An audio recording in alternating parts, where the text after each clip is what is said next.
একটা কিতাব আছে নাম তারিখে দিমাশক। এই কিতাবের 100 নম্বর পৃষ্ঠা। আবু উমামা রাদিয়াল্লাহু তাআলা আনহু বলেন, নবীজি এক ব্যক্তিকে শিক্ষা দিলেন যে প্রশান্ত হৃদয় কিভাবে অর্জন করবা, এই দোয়া শিখাই দিয়েছে। তো দোয়াটা আমাদের শিখা দরকার আসেনি?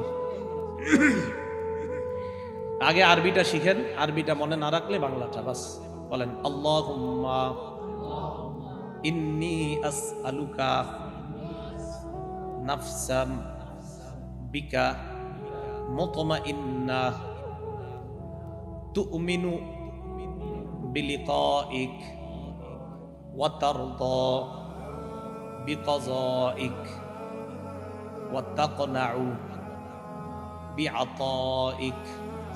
বাংলাটা শুনুন। আল্লাহরে বলবেন কি, আল্লাহ আমি আপনার কাছে এমন নফস চাই, যেই নফস, যেই হৃদয় আপনার প্রতি প্রশান্ত থাকবে। এর মানে যেই হৃদয় আপনার জিকিরের মাধ্যমে প্রশান্ত হয়, এমন হৃদয় চাই আপনার কাছে।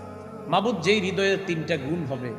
1 নাম্বার তুমিনু বিলিকাইক, যেই হৃদয় আপনার সাক্ষাতে বিশ্বাসী হবে। 2 নাম্বার, যেই হৃদয় আপনার তারদা বিকাযাইক, আপনার ফয়সালা সন্তুষ্ট চিত্তে মেনে নিবে। 3 নাম্বার তাকনাউ বিআতাইক, যেই হৃদয় আপনি যা দান করেন, এই দান যা দিবেন আপনি আমার খাদ্য হিসাবে, এটাই স্বতঃস্ফূর্তভাবে অল্পে তুষ্টিতে সে সন্তুষ্ট থাকে, এমন একটা প্রশান্ত হৃদয় আপনি আমাকে দান করেন। তাহলে আল্লাহরে বলবেন, আল্লাহ আমারে প্রশান্ত হৃদয় দান করেন, যে হৃদয় আপনাকে বিশ্বাস করে, যেই হৃদয় আপনার ফয়সালা মেনে নেয়, যেই হৃদয় আপনি যা দেন ওটার প্রতি সন্তুষ্ট থাকে, এমন একটা নফস আমাকে দান করেন। আল্লাহ আমাদের সকলকে প্রশান্ত হৃদয়ের অধিকারী হওয়ার তৌফিক দান করেন।